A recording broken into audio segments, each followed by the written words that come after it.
Salve, salve, alunos do primeiro ano!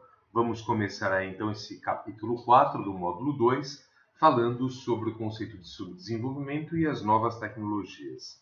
Nesse primeiro parágrafo, o que nós temos aí é uma tentativa de explicação sobre o desenvolvimento. Na verdade, esse primeiro parágrafo diz para a gente que o subdesenvolvimento ele é resultado das relações de dominação dentro da história de um país sobre o outro. O segundo parágrafo ele diz aí para a gente que o subdesenvolvimento, como eu já disse anteriormente, ele tem uma razão histórica. A ideia de subdesenvolvimento ela é resultado das relações entre colônia e metrópole. Um exemplo, vamos pensar Brasil e Portugal. O conceito de subdesenvolvimento atrelado ao Brasil hoje é resultado da sua relação com Portugal, da sua relação de dominação aí com Portugal.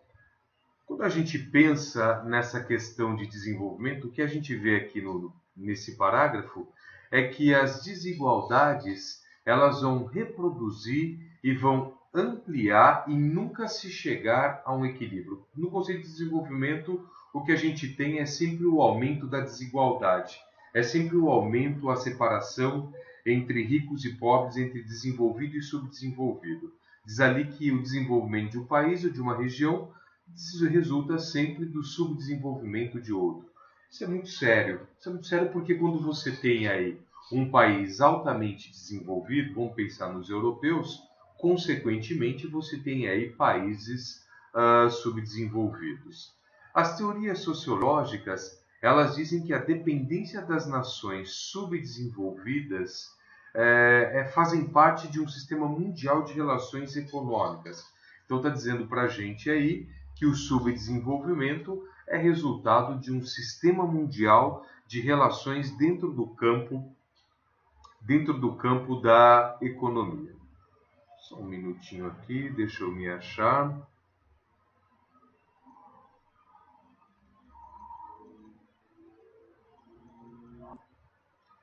O parágrafo está dizendo que o desenvolvimento de uma nação vai ser fruto da sua história, das condições internas dessa nação e das relações internacionais. Nós vamos ter aí o teórico Douglas North, que foi Prêmio Nobel de Economia em 1993, falando aí sobre subdesenvolvimento. Ele diz que o subdesenvolvimento é um ambiente social que tem dificuldades na inovação, ou seja, dentro de um ambiente subdesenvolvido não existe inovação em nenhum setor, no setor econômico, no setor político, no setor educacional, no setor da tecnologia. Além disso, dentro de um ambiente subdesenvolvido, é extremamente difícil romper com a influência das hierarquias locais, ou seja, os mais ricos dentro de um país subdesenvolvido, eles têm aí as maiores possibilidades de crescer economicamente e politicamente. A resistência a essas características, de acordo aí com Douglas North, vai levar à fragilidade das instituições sociais em organizar a sua produção. Isso quer dizer que num país subdesenvolvido, essa dificuldade em inovação, em romper com as hierarquias locais, dificultam a forma de se organizar o processo produtivo. Ele diz ainda que a fragilidade institucional não se encontram nas instituições em si mesmas, mas na história das sociedades que a fragilizam. O que ele quer dizer que num país subdesenvolvido é a sua história que determina o subdesenvolvimento e não as instituições em si. Nós vamos ter também Anthony Giddens, que foi reitor ou é reitor da London School of Economics and Political Science, que denuncia o modelo de transformação linear defendido aí pelos sociólogos clássicos. De acordo com Gones, ele não vê na época contemporânea, hoje, o progresso que as sociedades ricas ou desenvolvidas afirmam ter atingido. Goldens ele diz que cada sociedade, Giddens, desculpa, ele diz que cada sociedade, em um dado momento da sua história, reinventa o seu passado e suas tradições que permanentemente se atualizam. Para Giddens, então, o que a gente tem aí são características de subdesenvolvimento, mesmo em países desenvolvidos. Esse segundo tópico vai ser mostrado para a gente aí o que são os países em desenvolvimento. O que caracteriza um país em desenvolvimento? O que é um país em desenvolvimento? De acordo com o autor da apostila, os países em desenvolvimento eram as colônias ou nações selvagens, países agrários e subdesenvolvidos do século XIX. Nós vamos ter também aí os chamados países do terceiro mundo, que são as nações da Ásia, da América Latina e da África, que têm algumas características comuns. Primeiro, foram colonizados pelos países europeus, têm uma economia estruturada em função dos interesses estrangeiros, ou seja, o país subdesenvolvido ele produz para um país desenvolvido e as formas societárias tradicionais elas são extintas ou combalidas. Combalidas elas enfraquecem. Vamos pensar aí nas organizações autoctones que já viviam aqui na América, na Ásia e na África antes da chegada dos europeus, sendo aí destruída. Nós vamos ter também nesses países subdesenvolvidos uma posição de inferioridade nas relações internacionais com os países desenvolvidos. O país subdesenvolvido ele é inferior, principalmente no campo econômico e tecnológico, com relação ao país desenvolvido. A partir daí, nós temos hoje aproximadamente 120 países que se encaixam nesse conceito de subdesenvolvimento, contra 20 países que são chamados desenvolvidos. Desses 120 países, nós temos aí 4/5 da população vivendo, ou 4/5%, 4/5, né, porcentagem da população vivendo nos países subdesenvolvidos, e apenas 1/5 vivendo no país desenvolvido. O que mais nós temos de importante aí? No país subdesenvolvido, nós temos aí uma situação de intensa pobreza da maioria da população e uma renda per capita, uma renda aí por pessoa inferior a $200 por ano. Nesse país em subdesenvolvimento, ou nesse país em desenvolvimento, o que nós vamos ter aí é 1/10 do produto interno bruto. Eles possuem 1/10 do produto interno bruto dos países desenvolvidos. Isso mostra aí a diferença de riqueza entre país em desenvolvimento e países desenvolvidos. Alguns intelectuais, né, da atualidade hoje dizem que o subdesenvolvimento ele não afeta somente os países pobres. Isso é resultado da chamada interdependência dos países do mundo. Mesmo nos países desenvolvidos, observa-se alguns traços, alguns pontos de subdesenvolvimento, graças a essa interdependência entre os países.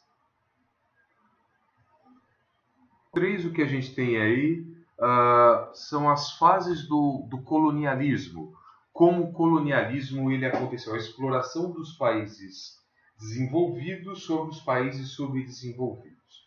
Como a gente pode ver aí, o colonialismo ele vai ter diferentes fases. A primeira fase é a fase da exploração comercial. Os sistemas produtivos autoctones, ou seja, os sistemas produtivos dos países que são explorados, eles são conservados. A produção destina-se ao mercado europeu. Exemplo, no Brasil, do período colonial, o nosso sistema de produção de cana-de-açúcar ele é mantido, só que a cana-de-açúcar agora ela vai ser exportada para a Europa.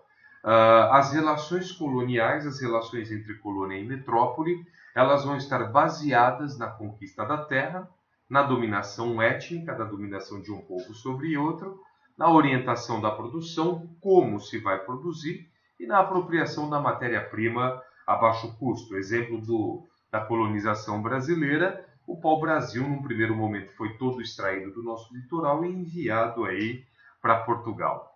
A segunda fase do processo colonialista é a chamada fase industrial, com a substituição dos sistemas produtivos e o início da internacionalização da economia. O sistema produtivo ele muda. O país que está sendo colonizado ele abandona a forma como produzia e o que produzia e passa a produzir o que é determinado pela sua metrópole. As relações de independência agora vão ter um caráter tecnológico. O país subdesenvolvido, o país colonizado, vai depender da tecnologia produzida pela sua metrópole, no país colonizador. Um exemplo disso, nós vamos ter uma grande expansão ferroviária e hidroelétrica nos países colonizados ou subdesenvolvidos. Todo o maquinário ferroviário, vamos pensar no Brasil, que começa a ser construído aqui no Brasil no século XIX, em 1800, vem da Inglaterra, mostra essa dependência de caráter tecnológico. Além disso, o que nós vamos ter também é o país colonizador comprando matéria-prima do país colonizado a baixo custo e vendendo aqui para o país colonizado produto manufaturado com um custo elevado e sem concorrência. A terceira fase desse colonialismo acontece com a implantação das multinacionais e também com o financiamento do desenvolvimento industrial no chamado terceiro mundo. O país desenvolvido ele passa a investir no país subdesenvolvido, no país de terceiro mundo, com a implantação das suas multinacionais. A relação de dependência agora tem um caráter tecnológico e financeiro. O país colonizado depende do investimento direto do país colonizador. Na quarta fase, o que nós vamos ter aí é um mundo conectado numa nova rede tecnológica e de telecomunicações. Isso acontece a partir de 1970, onde o país colonizador ele tem um domínio tecnológico que vai suplantar a produção. O país que coloniza tem o controle da tecnologia, do desenvolvimento tecnológico. Nessa quarta fase eu tenho alguns pontos que vão ser ressaltados aqui. Primeiro, novas tecnologias como a robótica vão dar mão de obra não qualificada. Isso vai resultar aí no aumento do desemprego, que vai ser maior no país subdesenvolvido, resultando aí numa redução da renda per capita das famílias. Nós vamos ter aí o descompasso tecnológico entre ricos e países pobres, o aumento dessa diferença na tecnologia entre países pobres e países ricos. Os países pobres não têm condições de promover a sua atualização de equipamentos em todos os setores da produção. A possibilidade de autonomia tecnológica, os países colonizados, os países subdesenvolvidos, não têm aí a possibilidade de ter uma autonomia na área de tecnologia, porque isso exige investimentos em pesquisa e na área educacional e de treinamento, onde os países pobres ou em desenvolvimento, são extremamente carentes. Para piorar a situação, pensando no Brasil hoje, o atual governo ele anunciou inúmeros cortes na área da educação, mostrando aí que está na contramão da possibilidade de crescermos tecnologicamente. Exemplo, nós vamos ter aí uma redução nas vagas das universidades públicas, de uma forma geral, com a redução aí de investimento. Projetos governamentais que poderiam possibilitar a preparação para o mundo do trabalho, como o Pronatec, tiveram os seus investimentos reduzidos, isso aqui no Brasil. As áreas de pesquisa, produção e administração vão se desenvolver de maneira não integrada nos países em desenvolvimento. Não existe uma integração nessas áreas de produção, o que resulta aí em baixo desenvolvimento. A indústria dos países em desenvolvimento ela não consegue competir com os produtos produzidos nos países desenvolvidos. Isso quer dizer que o que a gente produz aqui no Brasil não é competitivo com um produto produzido na Inglaterra, na Alemanha, na França, que tem uma tecnologia muito mais desenvolvida. A informática ela é integrativa. A informática ela vai integrar todo o sistema produtivo, desde a infraestrutura, a produção, mercado, consumo, poupança, reinvestimento, pesquisa e treinamento. Como o país em desenvolvimento não tem a sua área de informática autônoma e desenvolvido, essa integração nas áreas produtivas ela não acontece, o que resulta numa baixa competitividade dos produtos produzidos nos países subdesenvolvidos ou em desenvolvimento. O que a gente observa também, o que é interessante também, é que a globalização, o processo de globalização, essa integração, interdependência entre os países, ela vai nos mostrar que os países desenvolvidos também passam a ter problemas na sua área produtiva. Além disso, o processo de globalização ele vai nos mostrar que, com o aumento das redes de comunicação, com a interligação entre os países, nós vamos ter aí a remoção das fronteiras territoriais. Alguém aqui no Brasil pode comprar qualquer produto de qualquer outro país facilmente. Os países ricos também vão se mostrar aí vulneráveis aos inúmeros males que atingem os países em desenvolvimento. Esses males começam a circular de maneira livre e descontrolada pelo planeta. Nós vamos ter aí o enfraquecimento dos chamados estados nacionais. A ideia de nação ela começa a desaparecer com a globalização. E com isso, os males tornam-se globalizados. Nós vamos ter aí uma democratização da pobreza. A pobreza não passa a ser exclusivo dos países subdesenvolvidos ou em desenvolvimento. Nós vamos ter o aumento do analfabetismo, o aumento das chamadas deficiências regionais, mesmo em países ricos e desenvolvidos. Hoje, o colonialismo, a ideia de colonialismo, ela se torna aí mais complexa, mais radical. Os países desenvolvidos também têm aí problemas gravíssimos, como conflitos étnicos e raciais. Os países desenvolvidos, num dado momento da sua história, tentam controlar de alguma forma a sua expansão demográfica. Eles começam a ter um controle sobre o número de filhos das mulheres na sua população, o que vai resultar em cifras negativas de crescimento. O desemprego estrutural ele vai aumentar. O desemprego estrutural é quando você tem a substituição de um posto de trabalho por um avanço tecnológico, mas principalmente nos países desenvolvidos, o desemprego estrutural é resultado da utilização de mão de obra nos países em desenvolvimento pelas empresas transnacionais. Vou dar um exemplo que fica mais fácil para vocês. A Nike, que é uma empresa norte-americana que produz aí produtos esportivos, camisetas, tênis, calções, enfim. A maior fábrica da Nike do mundo hoje está na China. Na China porque a mão de obra ela é muito mais barata e, como eu disse para vocês, isso resulta em desemprego de trabalhadores da Nike nos Estados Unidos. Bem, alunos do primeiro ano,